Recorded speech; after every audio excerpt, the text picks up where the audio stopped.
నమస్తే, నేను మీ జాకిర్ హుసేన్. నారా లోకేష్ గారికి ఏపీలో ఒక కీలక పదవి రాబోతున్నట్టు తెలుస్తుంది. దీని గురించి డిస్కస్ చేద్దాం. ప్రస్తుతం మనతోటి సీనియర్ జర్నలిస్ట్ సిఎస్రావు గారు ఉన్నారు. వెల్కమ్ చెప్పేద్దాం. Hi sir. Hello. Nara Lokesh గారికి ఒక కీలక పదవి రాబోతున్నట్టు కొన్ని వార్తలు అయితే వస్తున్నాయి. ఏంటి సార్ అది? ఇప్పుడు లోకేష్ గారికి కీలక పదవి ఎందుకు ఇవ్వాలి అసలు? చంద్రబాబు నాయుడు గారు ఉన్నారు కదా, జాతీయ అధ్యక్షుడు ఆయన తెలుగుదేశం పార్టీకి. మరి ఆయన ఉన్నప్పుడే ఎందుకు లోకేష్ గారికి కీలక పదవి ఇవ్వాలని చెప్పి రీసెంట్గా జరిగినటువంటి పొలిట్ బ్యూరోలో చర్చించుకున్నారు.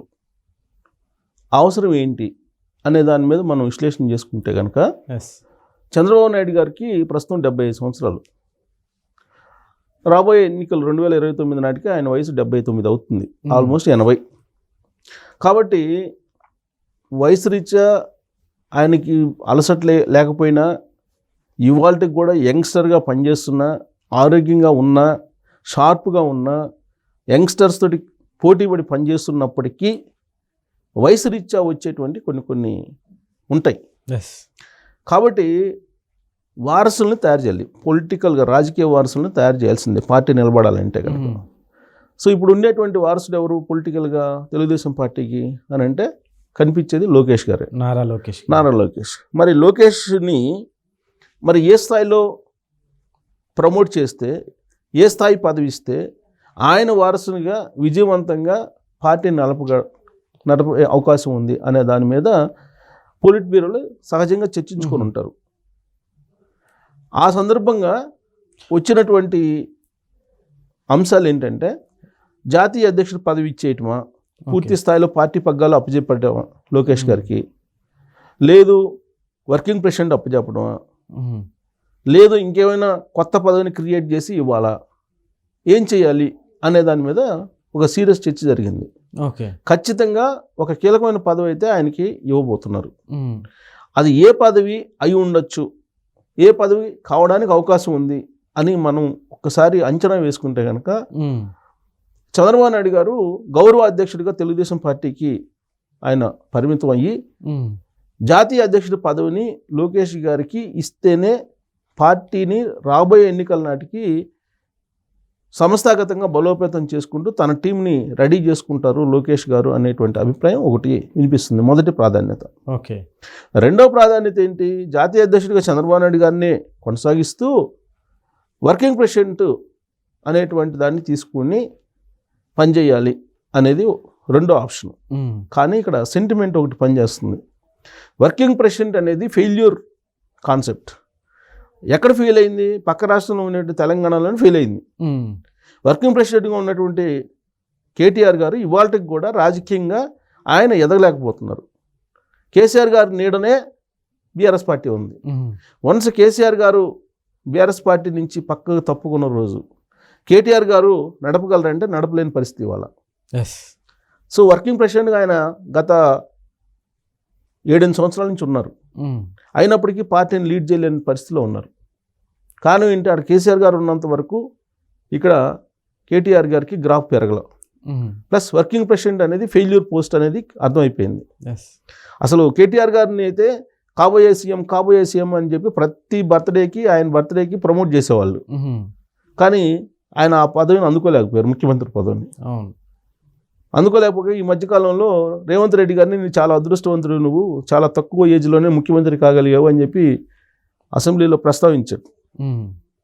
సరే, ఆయన ఈర్ష్యని ఆ రూపంలో వ్యక్తం చేశాడని చెప్పి కొంతమంది అనుకున్నారు. రేవంత్ రెడ్డి గారు ముఖ్యమంత్రి అయ్యారు అని, తాను కాలేకపోయాను అనేటువంటి బాధ కూడా ఆయనకు ఉంది.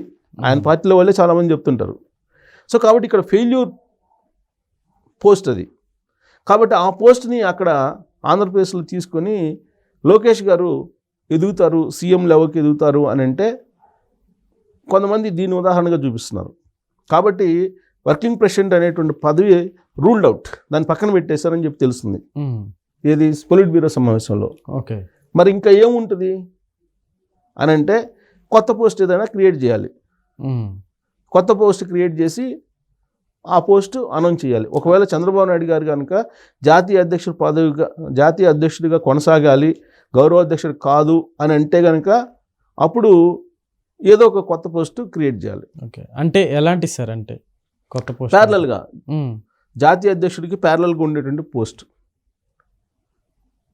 ఏదో మామూలుగా మనం కనుక జర్నలిజంలో కన్సల్టెంట్ ఎడిటర్ లాగా, ఎడిటరు కన్సల్టెంట్ ఎడిటర్ అంటే ప్యారలల్గా ఉంటాడు అనమాట. సో అలాగే ప్యారలల్గా నడిచేటువంటిది ఒక పోస్ట్ ఒకటి క్రియేట్ చేసి దాన్ని అప్పచెప్పేటువంటి అవకాశం ఉందనేది సెకండ్ ఆప్షన్. లేకుంటే ఫస్ట్ ఆప్షన్ నాకుండే ఇన్ఫర్మేషన్ కానీ నాకుండే అంచనా కానీ జాతీయ అధ్యక్షుడిగానే అనౌన్స్ చేసేటువంటి అవకాశం ఉంది. లేకుంటే డిప్యూటీ సీఎంగా మళ్ళీ ఏమన్నా మార్పులు ఏమన్నా జరిగి లోకేష్ గారికి ఏమన్నా ఇస్తే అది అయిపోయింది. డిప్యూటీ సీఎం అనేది ఆల్రెడీ కొంతమంది చర్చించుకున్నారు. డిప్యూటీ సీఎం అనేది తెర మీదకి రాగానే జనసేన పార్టీకి సంబంధించినటువంటి వాళ్ళు కొంతమంది వ్యతిరేకించారు, రకరకాల పోస్టులు పెట్టారు.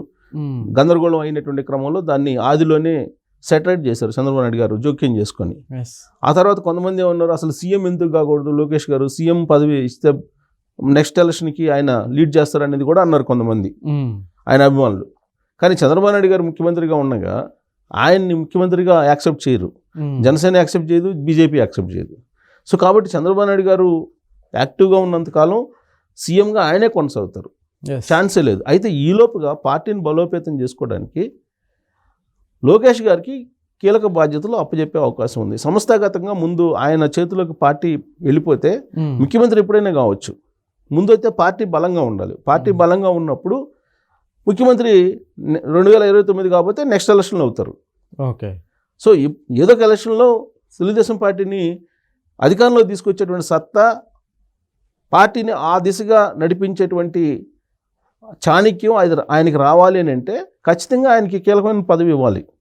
అవును. సో కాబట్టి ఆయన మొత్తం పార్టీని లీడ్ చేసేదానికి, పార్టీని తన చేతుల్లో పెట్టేదానికి మొత్తం సమాయత్తం అయింది Telugu Desam party polit bureau. Mahanadu వేదికగా ఈ పోస్ట్ని అనౌన్స్ చేయబోతున్నారు. ఆ తర్వాత నుంచి మరో లెవెల్లో తెలుగుదేశం పార్టీ ఉండబోతుంది అనేది కూడా ఒకటి వినిపిస్తుంది. 27, 28, 29 తారీఖులో మహానాడుని కడపలో నిర్వహిస్తున్నారు. అవును. కడపలో నిర్వహించడం అనేది ఫస్ట్ టైం ఇది. అసలు గోల్ ఏంది? వైనాట్ కడప, వైనాట్ పులివెందుల, కడప కూడా కదా, వైనాట్ పులివెందుల అనే కాన్సెప్ట్ తోటి వెళ్తున్నారు. ఆయనేమో వైనాట్ 175 అనే కాన్సెప్ట్ తోటి వెళ్ళి 11 స్థానాలకు పరిమితం అయ్యారు. ఎవరు? జగన్మోహన్ రెడ్డి గారు 2024 ఎన్నికల్లో. తెలుగుదేశం పార్టీ కూటమి వైనాట్ పులివెందుల కాన్సెప్ట్ తోటి వెళ్ళింది. వెళ్ళి 93% స్ట్రైక్ రేట్ తోటి తెలుగుదేశం పార్టీ, 100% స్ట్రైక్ రేట్ తోటేమో జనసేన నిలబడ్డాయి. సో కాబట్టి కడప కేంద్రంగా చేసుకుని మహానాడు నిర్వహిస్తున్నారు. అక్కడ సంచలనమైన నిర్ణయాలు ఉంటాయి. అక్కడి నుంచే తెలుగుదేశం పార్టీని నెక్స్ట్ లెవెల్కి తీసుకెళ్ళడానికి ఒక పునాదులు వేస్తున్నారు. అది కూడా ఎవరి ఆధ్వర్యంలో? లోకేష్ గారి ఆధ్వర్యంలో వేయటానికి ప్రయత్నం చేస్తున్నారు. సో యంగ్ టర్క్స్ రాబోతున్నారు తెలుగుదేశం పార్టీలోకి, యువ రక్తం ఎంటర్ కాబోతుంది.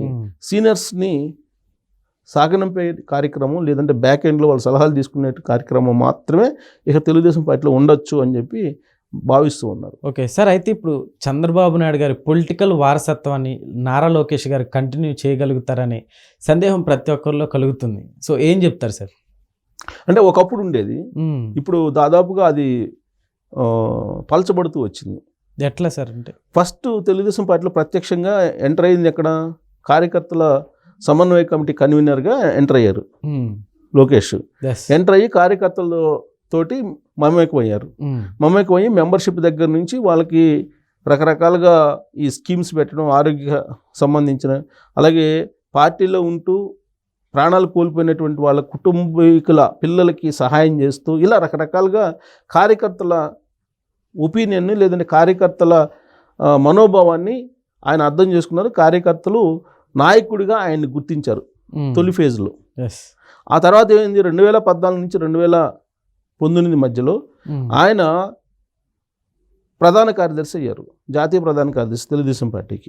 సో ప్రత్యక్షంగా అప్పుడు ఎలక్షన్లో ఆయన మేనిఫెస్టో తయారు చేయడం దగ్గర నుంచి ప్రతి దాంట్లో కూడా బ్యాక్ ఎండ్లో చాలా కీలకంగా పనిచేశారు.